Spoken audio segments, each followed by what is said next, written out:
Mimicry artist में अपना नाम दर्ज करवा पाया। बहुत अच्छा। तो इसके बाद जो रियलिटी शो टीवी वाले हैं उनकी उनकी सीरीज कैसे शुरू वो हुई? जर्नी फिर शुरू हो गई सर। कैसे? मैं बताता हूँ सर, मैं कभी सर ऑडिशन नहीं दिए, कभी नहीं, मुझे प्रोसेस ही नहीं पता। मैंने ये देखा टीवी में यार लंबी लाइनें लगती, कौन धक्के खाएगा। जी जी। अचानक से एक मैंने प्रोस्पेक्टर देखा अपना सोशल मीडिया पे कि इसमें कहीं ऑडिशन हो रहे हैं। मैंने पता नहीं क्यों ऐसा मिला के फोन कर दिया। अच्छा। तो मैंने कहा जी हेलो, कौन बोल रहे हो? मैं कहा सर मैं नीरज बोल रहा हूँ। तो मैंने कहा मैम ये क्या हो रहा है, मुझे बताएंगे आप? उन्होंने कहा कि ऑडिशन है, ऐसे ऐसे शो बन रहा है। मुझे लगा सर ऐसे ही कुछ हुआ। तो उन्होंने कहा गुड़गांव आ जाओ, ऐसे ऐसे दिन है, लोग आएंगे। तो मैंने कहा ठीक है। और मैं पता नहीं क्यों होता है, जब आपको देना होता है ना भगवान को, वो कदम अपने आप चलते हैं। बिल्कुल। जहाँ मैं कभी जाता ही नहीं ऑडिशन देने, मैं पता नहीं क्यों मेट्रो से निकला सर, तो निकल के पहुंच गया फ्लैट पे। और मैं फ्लैट जैसे ही मैंने एंटर किया, कोई नहीं था, पहला मैं ही पहुंचा हुआ था टाइम से पहले। और मैं देखूं कि मेरे फेमस कॉमेडियन जिन्हें मैं देखता हूँ टीवी पे, वो ऐसे घूम रहे हैं। अच्छा। फ्लैट पे। मैंने कहा अरे ये तो वही थे। फिर आंखें ऐसे धुंधली हुई कि ये वही है पक्का। कौन दूसरे निकले थे सर, वो आज एज ए राइटर भी काम करते हैं, बहुत फेमस है, बलराज सियाल जी। अच्छा। पुष्पेंद्र जीरा जी हैं, वो राइटर हैं। अच्छा। तो कॉमेडी सर्कस के लिए लिखते हैं, परफॉर्म भी करते थे पहले वो। अच्छा। एक राजीव मेहरा जी थे। और उसके बाद हमारे राजीव ठाकुर जी मुझे मिले, रहमान खान, सुनील पॉल, प्रताप फौजदार जी, बलराज सियाल जी, ये सब बड़े फेमस कॉमेडियन। जो इनके एक ग्रुप था कपिल शर्मा जी के साथ, इन सबका अच्छा था कॉमेडी सर्कस, उनमें वो परफॉर्म करते थे बकायदा। तो सर वहाँ वो मुलाकात हुई, तो उन्होंने कहा कि हाँ जी आप कहाँ से? मैंने कहा सर मैं फरीदाबाद से आया हूँ, ऐसे ऐसे बात है, मैं ऑडिशन के लिए। तो बैठो बैठो करते हैं। अब मैं तो उन्हें देख के खुश हो गया सर। मैंने कहा हो गई ये दो हो गया, मुझे तो मेरे तो हो गए परम्पार माया। फिर उन्होंने ऑडिशन शुरू किए, एक एक करके गए, मेरी बारी आई। तो मैंने कहते नीरज क्या करोगे? मैंने कहा जी सुनाता हूँ सर मैं। मैंने एक सुनाया, और कुछ मैंने दूसरा सुनाया, और कुछ मैंने तीसरा सुनाया। अच्छा कि ठीक। तो तब तो वो कुछ बोले नहीं, कहते आप बाहर बैठो, बुलाएंगे बताते हैं। कोई नहीं, फिर औरों का हुआ, फिर सर सेकंड टाइम बुलाया। तो उन्होंने कहा कि नीरज और कुछ करोगे? मैंने कहा सर आप जो कहोगे, अब जो आप कहोगे। मैंने जो था मैं बता दिया, अब आप जो कहोगे वो, क्योंकि मेरे को पता है कि आप कह दोगे मैं करके दिखा दूंगा। जी जी। अच्छा, और अगर हम तुम्हें सच में ले ले तो? मेरे तो शौक है। मैंने कहा सर क्या मतलब सर, अगर हम तुम्हें शो में ले लें तो? मैं इससे बढ़िया क्या होगा? मैं रोने लगा। अच्छा अच्छा। मैं रोने लग गया। फिर बलराज जी उठे, उन्होंने गले लगाया। उन्होंने कहा कि नीरज सबसे पहली बात तुम बहुत सच्चे हो। टाइम पे आए हो बिल्कुल, और तुम्हारे बात करने और बताने जो करते हो ना तुम, उसमें दिखता है कि तुम्हारे अंदर सच्चाई है और तुम किस संघर्ष से झेल रहे हो। जी जी। रोगे तो मैं तुम्हें बिल्कुल नहीं लूंगा। अगर आप खुशी से जाओगे तो ये लिख लो कि तुम शो में पक्का हो। जी जी। उन्होंने मुझे वहीं कंफर्म कर दिया, कोई एक्स्ट्रा ऑडिशन नहीं, कोई कुछ नहीं। और उसके बाद जो सर मेरी, मतलब मैं क्या बताऊं कि इन लोगों के साथ मुझे खड़ा होना पड़े, मिलेगा। सर मैं बाहर आ गया, बैठ गया। मैंने कहा भगवान ये मुझे चाहे भले ही मत बुलाना, पर जो मुझे आज मिल गया ये मेरे लिए सर्वोपरि। देखिए जिनको आप देखते हैं और एक तरह से उनको आप फॉलो करते हैं, एक तरह से आदर्श मानते हैं, उनसे मिल जाना बड़ी बात जी। वो पहले जर्नी मेरी, और उसमें बड़े बड़े फेमस कवि आए। कौन सा नाटक वो था? वो सर हंसाने का मुखिया कौन। अच्छा, हंसाने का। 30 एपिसोड थे। उसके बाद सर फिर नाम हो गया टीवी पे। तो लोगों की जो अब जैसे लाफ्टर चैलेंज आता तो हमारे पास कॉल आ जाती थी। फिर मैंने इंडिया के मस्त कलंदर उसके लिए अपना नॉमिनेट किया, लाफ्टर चैलेंज के लिए नॉमिनेट किया। उसके बाद फिर मुझे अब लेटेस्ट मैंने अभी साल भर पहले शैलेश लोढ़ा जी के साथ वाह भाई वाह में काम किया। तो उन्होंने सर वाह भाई वाह में कितना 2 एपिसोड मैंने किए सर, और मुंबई में उन्होंने बुलाया। तो सर मुझे तो सर देखा ही है दूर से उनको, कभी हमें नहीं पता, हम तो बिल्कुल ही अनजान हैं। तो जैसे ही वैनिटी में उन्होंने बुलाया, और भी 4-5 कवि बड़े प्रसिद्ध कवि थे। तो मैंने कहा मैं तो उनके सामने बहुत छोटा हूँ, क्योंकि बहुत पुराने हैं।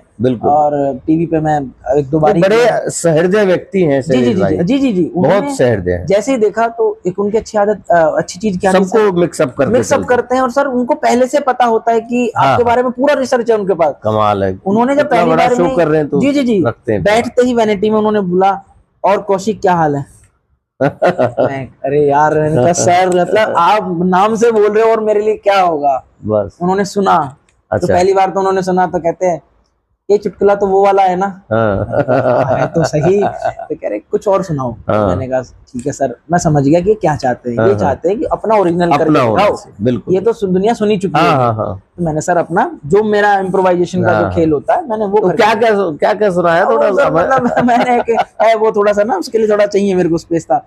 वो एक था कि मतलब जो देसी ढोल थे, कि लोग पहले कैसे शादी में डांस करते थे, आजकल का बारात का सिस्टम ही अलग हो गया, नाच के भी दिखाया पूरा पूरा। हाँ तो उनको लगा कि हाँ ये हुई बात। मैं अपने दर्शकों को बताना चाहता हूँ, ये सारी कॉमेडी भाई नीरज के पेज पे पड़ी हुई है। हाँ जी, हाँ जी, आप वहाँ देख सकते हैं, है ना? हाँ जी, हाँ जी। तो फिर उन्होंने देखा तो उन्होंने कहा ठीक है नीरज ये तैयारी करो जी, और घंटे भर बाद आपसे सीधा सेट पे मिलते हैं। अच्छा, तो सबसे बात की उन्होंने, उनके साथ बैठने को मिला। वही सर फिर होता है कि जब इतने बड़े लोगों में बैठ गए तो वही सब पूरा लगता है। पर उन्होंने फिर मुझे प्यार देके अपना, और आप यकीन देखना उस एपिसोड वो आज भी पड़ा है, आंखों में आंसू आ जाते हैं सर ये सब देख के कि कहाँ मेहनत करी, बिल्कुल देखिए नहीं पता। और सच्चाई ये है कि वो लोग भी बहुत जमीन से उठ करके आज इस स्तर पर पहुंचे हैं, इसलिए वो हर चीज को समझते हैं। उन्होंने मुझे उसी वक्त ऑन स्टेज लाइव गले लगाया और उन्होंने कहा कि नीरज आज तुम महसूस कर रहे हो जी, कभी मैंने भी किया। बिल्कुल बिल्कुल। और इसीलिए मैंने ये बेड़ा उठाया कि हर नए कवि को, हर नए कलाकार को मैं इस मंच पे मौका दूंगा। उन्होंने गले लगा के जो प्यार दिया, और उसके बाद मुझे इतना ही नहीं, उन्होंने बोला अभी जाना मत, एक एपिसोड और करके जाओगे। बहुत अच्छा। और चलो ये बात हुई हमारे टीवी सीरियल्स की। अब आते हैं हम दूसरे फेज की तरफ। ये नजरबट्टू का बहुत हल्ला हो रहा है, तो उसके साथ कैसे जुड़ गए? नजरबट्टू का हल्ला सर बिल्कुल बनता भी है, 10 मिलियन का पेज है। और लोगों को बहुत बहुत नहीं, मैं भी नजरबट्टू को लगातार उसका दर्शक हूँ और बहुत पसंद करता हूँ। विशेष रूप से आप लोग हैं और अधिकारी जी हैं, मिसेज है और क्या नाम है प्रधान जी, जी जी जी, उनको सबको मेरा भी प्रणाम पहुंचे। और वहाँ कैसे उनसे मिक्स मैच हुआ सर? कैसे मिले, क्या कुछ हुआ? मतलब यूट्यूब पे तो काम कर ही रहा था, थिएटर कर रहा था मैं फरीदाबाद में रह के, और लाइव शोज कर रहा था। फिर दौरान वीडियोस का चलन हुआ तो मैंने वीडियोस क्रिएट करने शुरू करे खुद से भी। तो करते करते हमारे भाई हैं बड़े, उमेश राजपूत जी, तो उनको पता था कि ये फरीदाबाद से है लड़का, अपना भाई करता है।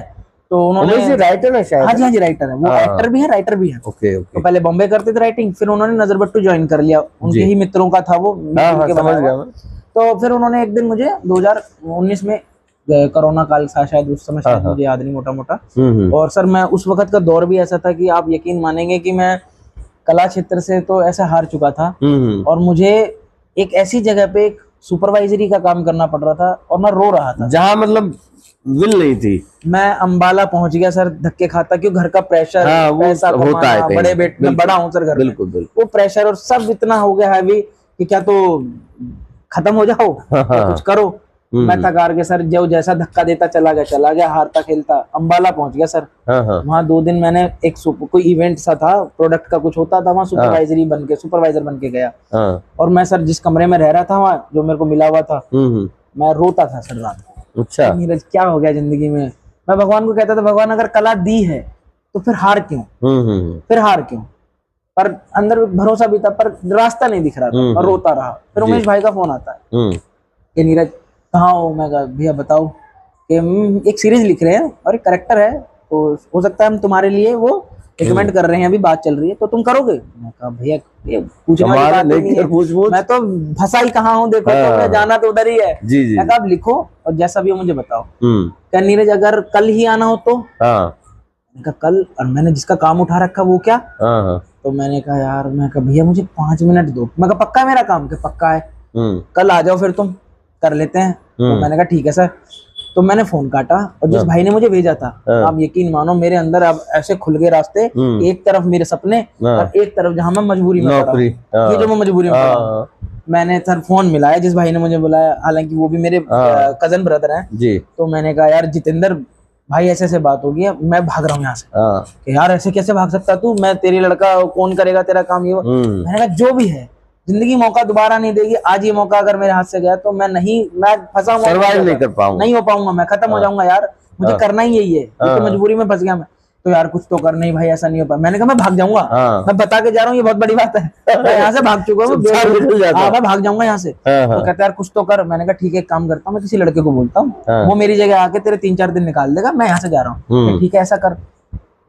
रातों रात सर लड़का बुलाया, रातों रात मैंने वहां से बस पकड़ी रोडवेज, और रात में मैं आंखों में सपने लिए कि चलो अब कुछ अच्छा होगा। नजरबट्टू का एस्टैब्लिश पेज है सर, बहुत बड़ा है, वहां फिर गए, पारिवारिक पेज है, मतलब पूरा आप देखें तो उसमें बन जाते हैं फैमिली कंटेंट। बिल्कुल। तो वहां से सर पहला दिन जब शुरू हुआ और वहां सीरीज बन रही थी बीमा 5 करोड़, वहां पर नजरबट्टू के फेमस कलाकार लीलू प्रधान, ग्राम विकास अधिकारी, ये सब खड़े, और ठीक है अब बढ़िया सीरीज चल रही है, उसमें आपको एक कैरेक्टर मिला कि अब आप शुरू करो।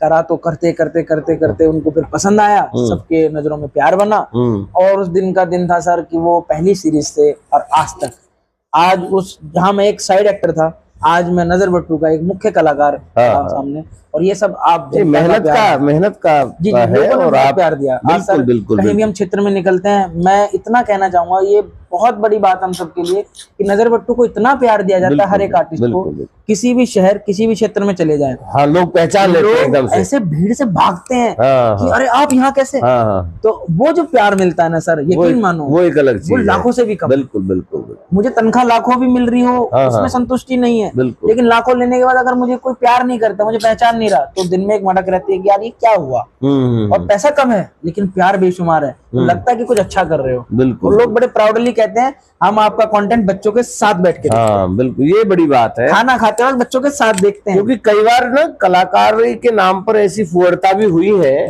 आपको पता है, जिसमें अश्लीलता परोस दी गई और आपकी जुबान पर कंट्रोल ही नहीं है, आप क्या बोल रहे हैं यही पता नहीं है, तो ऐसे लोगों को लोग नकार देते हैं। तो नीरज भाई, इस पॉडकास्ट के अंत में अपने जो जूनियर साथी आ रहे हैं उनके लिए क्या संदेश देंगे? उनके लिए एक ही संदेश है, देखिए कहते हैं ना कि संस्कार आपके जैसे चलते चले जाए वैसे ही बनते चले जाओगे, तो मैं तो ये कहूंगा मेरा संग आप जैसे अनुभवी लोगों के साथ रहा, जिन्होंने हमें हमेशा भोजन से लेके व्यवहार दोनों ही सात्विक रखा।